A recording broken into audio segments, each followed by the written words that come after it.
Mais uma vez, salve a igreja, com a paz do nosso Senhor Jesus Cristo. Amém. Amém. A leitura se encontra no livro de Jó. Jó, capítulo 2. Jó, capítulo 2, versos de 9 em diante. Assim diz a palavra do Senhor. Jó, capítulo 2, versos de 9 em diante. Então, sua mulher lhe disse: ainda conservas a tua integridade? Amaldiçoa a Deus e morre. Mas ele lhe respondeu: fala como qualquer uma doida. Temos recebido o bem de Deus e não receberemos também o mal. Em tudo isso não pecou Jó com seus lábios. Bom dia a todos. Saúde da igreja com a graça e a paz do nosso Senhor Jesus. Amém. Vamos orar. Santíssimo Deus, em nome de Jesus, te damos graças, bendizemos o teu nome, reconhecemos a tua graça e a tua misericórdia em nossas vidas. Graças te damos ao Senhor, a Deus, por esse momento onde nós estamos aqui, podendo exaltar o teu santo nome, reconhecendo a tua misericórdia. E nós te agradecemos ao Senhor, ó Pai, porque o Senhor nos deu esse privilégio de sermos família do Senhor, povo de propriedade exclusiva do Senhor. E nós temos esse privilégio de estarmos em tua presença. Pai Santo, nós pedimos ao Senhor que agora, neste momento, onde nós vamos meditar na tua palavra, que a tua palavra, Deus, possa vir de encontro aos nossos corações, nos dando, ó Deus, sabedoria, para que nós possamos aprender cada vez mais como servir ao Senhor, como andar na presença do Senhor, como ser verdadeiros servos do Senhor, e que nós possamos, ó Deus, estarmos com os nossos pés firmados e alicerçados cada vez mais em Cristo Jesus. Só possa estar nos abençoando, nos dando a tua sabedoria, e não abrir e fechar da minha boca, a vontade do Senhor venha prevalecer. Em nome de Jesus, amém. Amém. Esse texto, ele vai nos dar duas grandes lições para que nós possamos colocar em prática em nossa vida. Quem já leu esse texto? Quem não leu esse texto aqui e nunca condenou essa mulher? Eu já li e já condenei essa mulher. Né? Taxei ela de louca. Né? Com uma mulher dessa, quem precisa de inimigo? Não é isso que a gente pensa? A gente pensa também que ela não é uma mulher o quê? Prudente. Não é isso que nos leva a pensar? Mas por quê?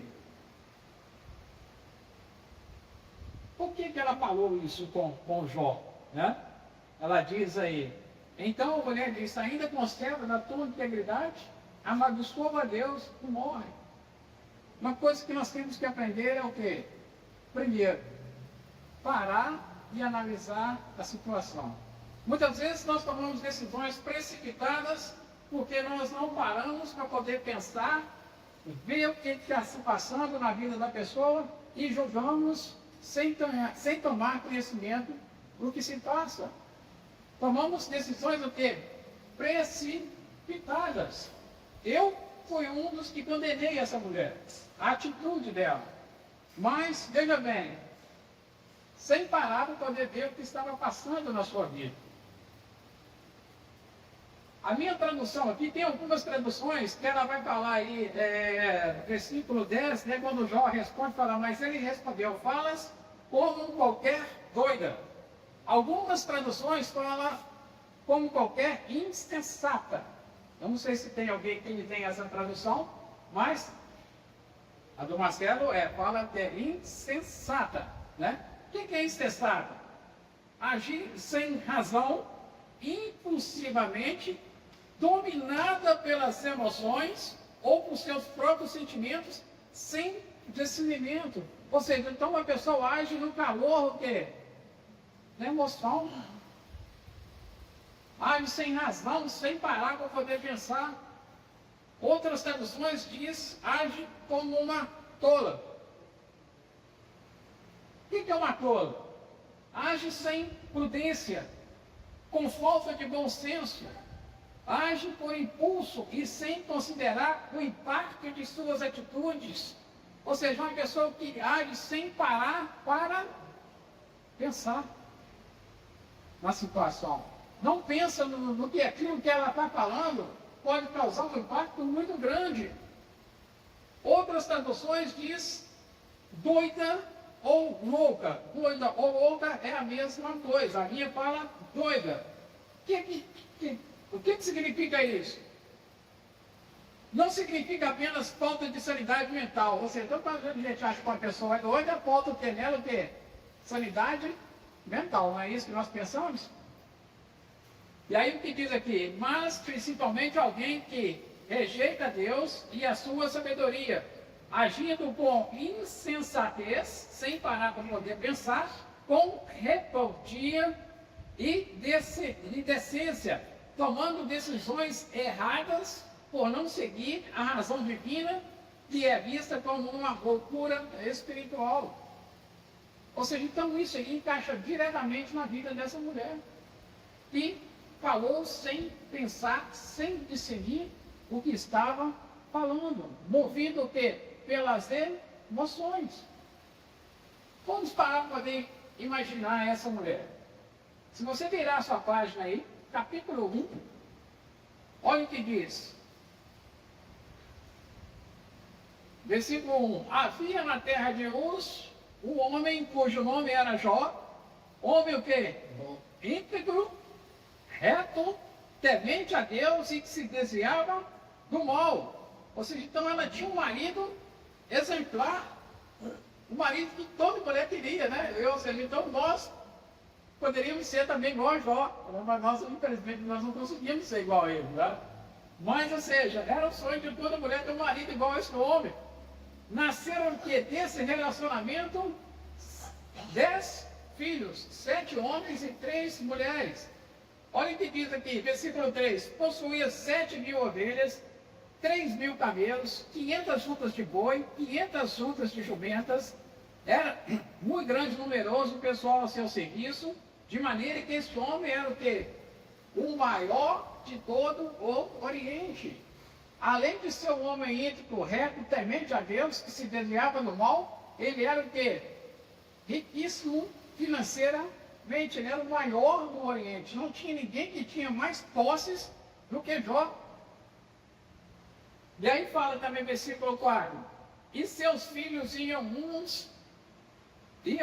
às casas uns dos outros e faziam banquetes, cada um por sua vez, e mandavam convidar suas 3 irmãs a comerem e a beberem com eles. Ou seja, então ela tinha que ter uma família bonita. Ela tinha tudo que ela precisava na vida, né? Um marido reto, íntegro, tinha bens, né? Financeiramente ela tinha bens e tinha uma família que os filhos eram o quê? Unidos. Havia união entre os seus filhos, ou seja, então ela tinha uma vida que realizada. Mas, já todo mundo sabe o que aconteceu, né? Satanás fez uma aposta lá com Deus, e de repente o que acontece? Tudo isso vai por água abaixo. Tudo o que ela tinha é tirado deles. Questão de minutos. Se você ler o texto, para que cada vez que chegava um servo para dar uma notícia, antes que ele acabava de falar, já chegava o outro. Antes dele acabar de falar, já chegava o outro. E antes dele acabar de falar, já chegava o outro.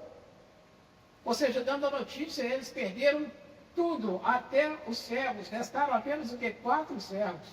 A palavra de Deus vai que eles tinham numerosos servos. Perderam todos os seus bens. E perdeu também o que? Os seus filhos. Na vida natural, é mais fácil que os pais morrerem primeiro do que os filhos. Naturalmente seria assim, não é isso? Mas às vezes acontece o inverso. Os filhos vão primeiro. Quem já perdeu o filho sabe a dor que é. A gente, quando perde os pais, é uma dor insuportável. Mas o pai perder um filho, eu acho que não tem dor maior do que isso. Os pais perderem um filho não tem dor maior do que isso.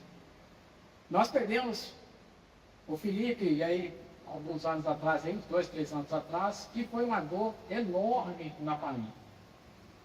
Né? O meu irmão fala até hoje que é um buraco, fica um buraco no peito. É um vazio no peito. É uma dor que o quê? Não passa. Não passa. Agora vocês imaginam essa mulher perder 10 filhos de uma só vez. Perdeu 10. Vocês imaginam a dor e o sofrimento que ela estava o quê? Passando. E aí, de repente, o marido dela começa a sofrer, né, uma doença que vai da planta dos pés até o topo da cabeça. E aí ela vai e fala isso com ele. Ela agiu o quê? O calor da emoção. E quantas vezes nós não duvidamos dela? Qual a lição que nós tiramos disso? Nós precisamos, antes de tomar alguma decisão, parar para o quê? Pensar e ver o que está se passando com a outra pessoa. Para que nós não possamos agir no calor da emoção, tomando decisões o quê? Precipitadas, porque naquilo que eu falar, uma palavra mal falada, ela pode causar o quê? Um dano sério na vida de alguém.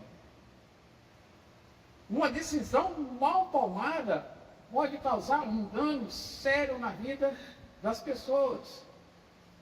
Nós precisamos meditar, olhar e ver e tentar entender o que está se passando antes de tomar alguma decisão. Muitas pessoas condenam essa mulher, mas não param para poder imaginar o que ela passou. O sofrimento que ela estava passando ali no calor da emoção. Vocês imaginam, tudo, o mundo dela acabou. Tudo que ela tinha saiu de uma vezada só. Nós precisamos parar para poder meditar e entender o que se passa no outro antes de tomarmos decisões. Porque nós podemos matar alguém. Nós podemos matar alguém com as nossas o quê? Palavras. Uma palavra mal colocada pode causar um dano enorme na vida da outra pessoa. Então, qual a lição que nós tiramos nessa parte aqui? Nós precisamos pensar antes de agir e tomar qualquer tipo de decisão. Se colocar no lugar do outro. Aprender com o sofrimento do outro. Ver o que está se passando realmente na vida do outro antes de tomar decisões precipitadas.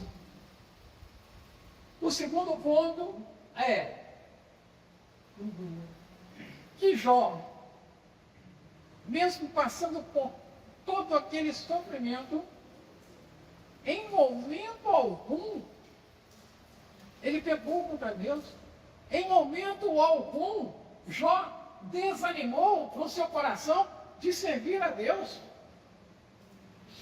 Mesmo passando por toda essa situação, por grandes dores, Jó não abalou a sua fé. E muitas vezes nós nos abalamos com tão pouca coisa. Nós desanimamos com tão pouca coisa. Acontece uma coisinha na nossa vida. A gente desanima de ir na igreja. A gente desanima de servir o Senhor. Vem uma tribulação, vem um problema. Abala a nossa fé. Se nós pararmos para olhar, nós não passamos um centésimo do que o Jó passou. 1/10 do que o Jó sofreu. E qualquer coisinha nos tira da presença de Deus. Às vezes uma palavra mal colocada tira você da presença de Deus. Quantos irmãos saíram daqui por causa disso? que não entenderam o que foi falado. Sabe, a gente precisa estar atento a essas coisas. Jó teve um sofrimento muito grande. E ele não desanimou na sua fé. Às vezes eu passo por probleminha à toa. Eu desanimo. Às vezes eu passo por tribulação, eu desanimo. Onde está a minha confiança? Aonde está a minha fé? Aonde eu tenho colocado os meus olhos? Se você for olhar aqui, Jó tinha tudo para abandonar a Deus. Tinha ou não tinha? Tinha todo o direito do mundo, toda a razão do mundo de abandonar a Deus. Mas ele foi o quê? Perseverante até o final. E muitas vezes uma tribulação nos tira da presença de Deus. Muitas vezes um problema nos tira da presença de Deus. Olha o que diz lá, Romanos capítulo 5.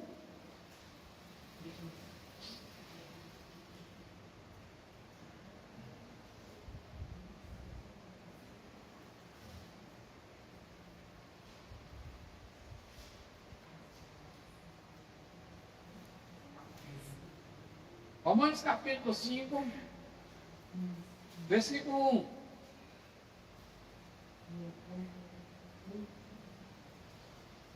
Diz assim, justificado, pois, mediante o quê? A fé, temos paz com Deus por meio de nosso Senhor Jesus Cristo. Então, primeiramente, nós temos que entender que nós somos justificados por quem? Por Jesus Cristo. Né? Ele morreu lá na cruz para nos justificar, para pagar o preço por nós. Ou seja, para nos dar esse privilégio de estarmos na presença de Deus, de podermos estarmos aqui louvando e agradecendo o nome do nosso Deus. E ele fala, por intermédio de quem atingimos igualmente ter acesso pela fé a esta graça, na qual estamos firmes e gloriamos-nos na esperança da glória de Deus. Ou seja, então, ele fala que pela fé nós temos acesso a essa graça. Ou seja, pela fé você está aqui hoje. Amém. Pela fé você está aqui na presença de quem? De Deus. Através do sacrifício de Jesus Cristo. E ele vai falando aí, nos gloriamos na esperança da glória de Deus. Ou seja, a nossa esperança agora é uma esperança viva. E nós esperamos um dia participarmos do quê? Da glória de Deus. E aí vai falando, e não somente isso. Ou seja, nós não podemos só gloriar nas coisas boas. Né? Não somente nos gloriarmos, né? De estarmos na presença de Deus. Olha o que ele vai falando. E não somente isso, mas também nos gloriamos nas próprias o quê? Tribulações. Sabendo que a tribulação produz o quê? Perseverança. O que ele está dizendo com isso aqui? Gloriar na tribulação? Como assim? Como que eu posso gloriar de algo que está me prejudicando?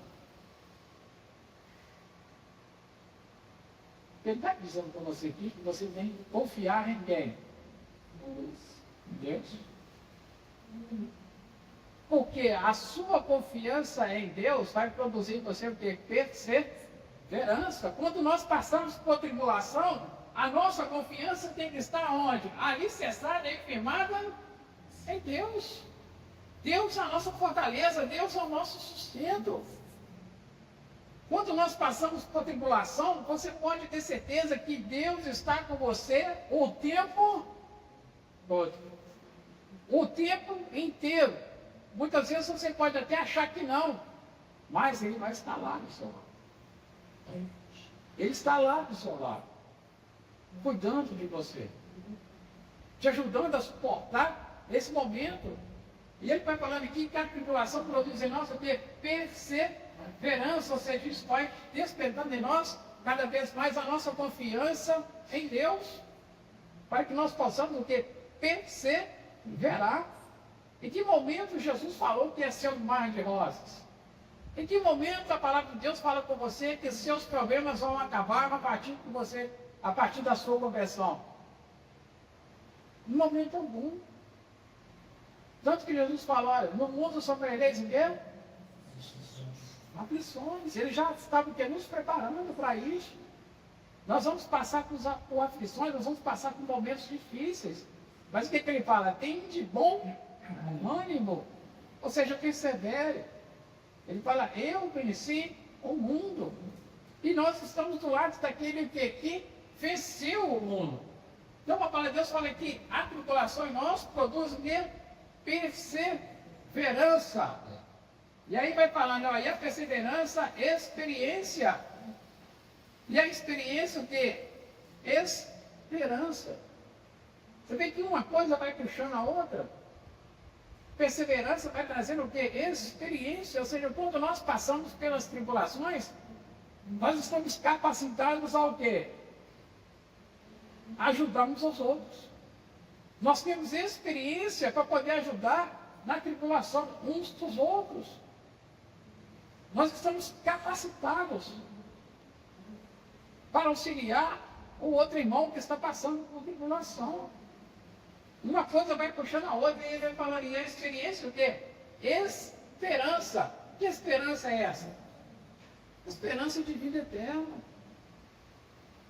Esperança de um Deus que cuida de nós. Um Deus vivo. Um Deus que está ao nosso lado o tempo inteiro. E ele vai falando, ora, a nossa esperança não confunde. Por que não confunde? Porque nós sabemos em quem nós confiamos. Nós sabemos a quem nós estamos servindo. A esperança do mundo confunde. Não confunde? Às vezes você espera algo e não acontece. Mas a nossa esperança não. O que nós esperamos?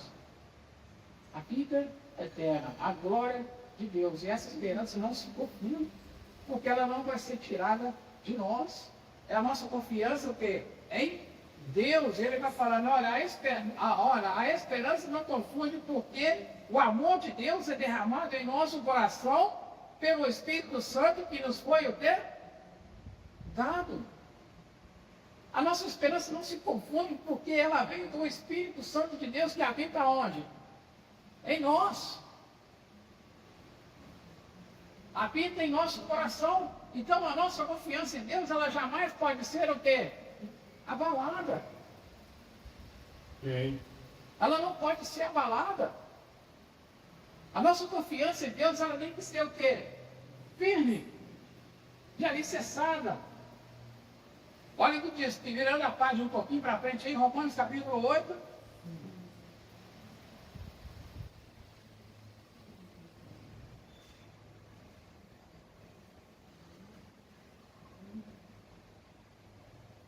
Versículo 31 em diante.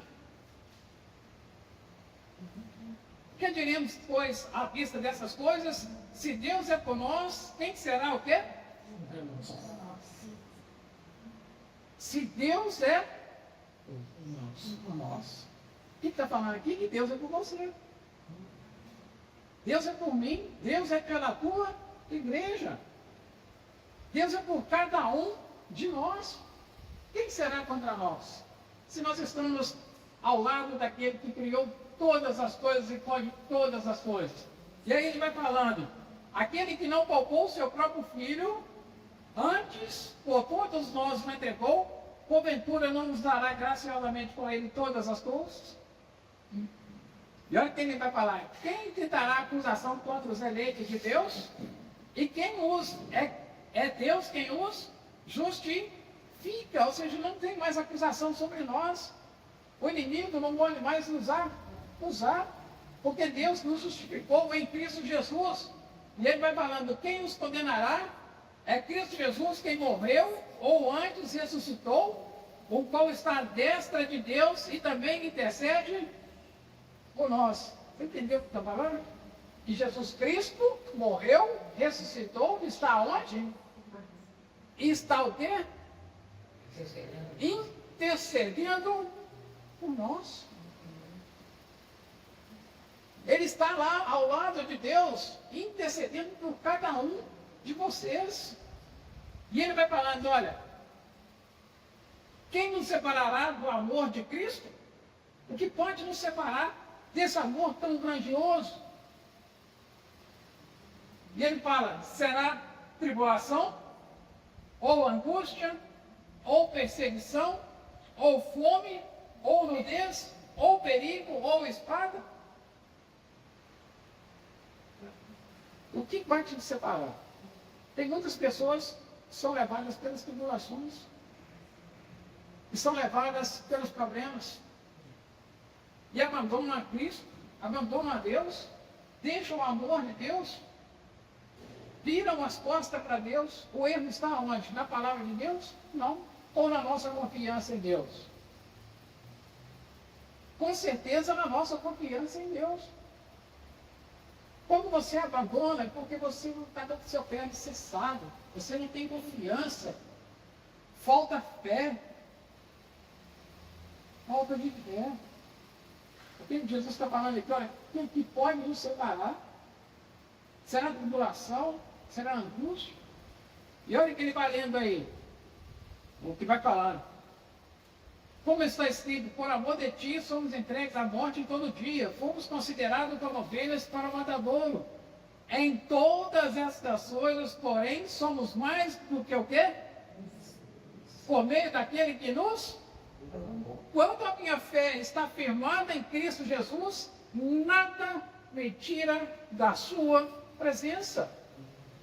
Nada pode me tirar da sua presença, porque os meus olhos estão firmados aonde? Em Cristo. Meus olhos estão firmados em Deus. E quando eu tenho essa fé, nada me tira da presença de Deus. Nada pode me afastar da presença de Deus. Mas quando eu coloco os olhos em outro lugar, a minha fé fica abalada. Quando eu começo a olhar outro, a não ser Jesus, a minha fé fica abalada. E aí vai falando,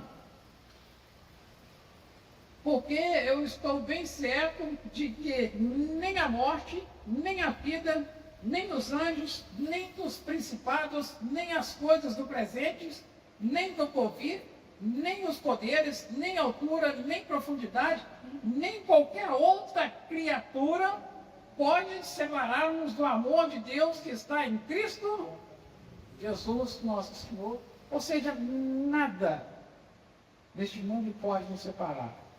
Quando eu tenho uma fé verdadeira. Quando eu tenho uma fé firmada e alicerçada em Cristo. Nada neste mundo vai me tirar da presença de Deus. Porque o que a palavra de Deus está falando aqui. Quando alguém cai na fé, a falha é de quem? É de Deus? Não. É da própria o quê? Pessoa. Porque não confiou o suficiente na ação de Deus. Não teve o que? Fé ou suficiente. A palavra de Deus é perfeita. Se ela está falando aqui que nada pode te tirar, não pode. O único que pode te tirar, o seu maior inimigo, é você mesmo. O seu maior inimigo é você mesmo. Quando você tem falta de confiança, falta de fé, você mesmo se o quê? Prejudica. O que nós precisamos fazer? Confiar cada vez mais em Deus. Em Deus. Porque a palavra de Deus é a verdade. Ela não muda. E se Deus está falando aqui que nada pode nos separar, não está nos separar da presença de Deus. Mas para isso nós precisamos de quê? Confiar, buscar a presença de Deus, ter uma fé na palavra. Mas para isso eu preciso de quê? Ter intimidade com Deus, ter um relacionamento com Deus. E às vezes nós deixamos de buscar esse relacionamento. É por isso que muitos estão fracos na fé. Às vezes nós estamos fracos na fé, não sabemos de porquê. Nós temos aqui, ó, o antigo, nós temos aqui o remédio, né? Nós temos aqui o alimento, nós temos aqui o nosso guia, o nosso manual para nos levar até Deus. E muitas vezes nós não nos referimos à palavra de Deus. Né? Nós trocamos isso por muitas outras coisas. Nós perdemos tempo em coisas banais. Né? Eu perco muito tempo. Às vezes eu vou dar só uma espiadinha aqui no. Né? Não, pode entrar aqui na internet só um pouquinho. Aí você começa, vai aqui, vai ali, vai para lá, vai. Quando você assusta, você já ficou mais de uma hora e meia, 2 horas. E eu estou lutando contra isso. Lutando. Não é fácil. Porque aquele desejozinho que você dá só uma olhadinha, te agarra. Aí às vezes, parei a Bíblia, eu quero ler 15 minutinhos, já acho que é o suficiente. Né? Para meditar na palavra de Deus, eu dou só um espiadinho, leio um capítulo, já acho que é o suficiente. Leio 2 versículos, já acho que está bom. Deus é justo. Deus é justo. E Ele sabe. Ele sabe da vida de cada um de nós. Às vezes estamos trocando de Deus por coisas bananas. Poderíamos estar alimentando o nosso espírito, mas estamos desalimentando de outras coisas. Poderíamos estar meditando na palavra de Deus, mas estamos orando outras coisas. Daí quando vem a tribulação, quando vem as lutas, quando vem a angústia, nós estamos preparados. Falta em nós o quê? Paz para os nossos pés. Falta em nós o quê? Confiança. Falta em nós o quê? Fé. Por quê? Não busquei. Não meditei. Não busquei me encher do Espírito. Não busquei conhecimento da palavra de Deus. Não me alimentei da palavra de Deus. Aí a minha fé aqui de quê? Vai lá. Quando vem os problemas, nós abandonamos a Deus. Aí, o Jó lá atrás vai te condenar. Os atos de Jó lá atrás vai te condenar. Porque tudo que ele passou, em momento algum, ele abalou a sua fé. Ele desanimou de seguir a Deus. Pouca coisa nos tira da presença de Deus. Pouca coisa nos abala. E passa porque nós abandonamos a Deus. Bote em tudo para poder falar, né? Para poder abandonar a Deus. Mas ele perseverou até o fim. E assim também tem que ser o quê? Nós. Se nós quisermos ver a glória de Deus, nós precisamos o quê? Perseverar até o fim. Então que o nosso desejo possa ser esse, perseverar, de confiar em Deus, de ter uma fé inabalável, para que quando os problemas vier, nós possamos de quê? Passar dando glória. Para que quando Cristo voltar, nos acharmos aprovados de participarmos da sua glória, e estarmos juntamente com Ele lá nos céus. Que Deus possa ter misericórdia de nós, que Deus possa nos dar sabedoria e entendimento para que nós possamos entender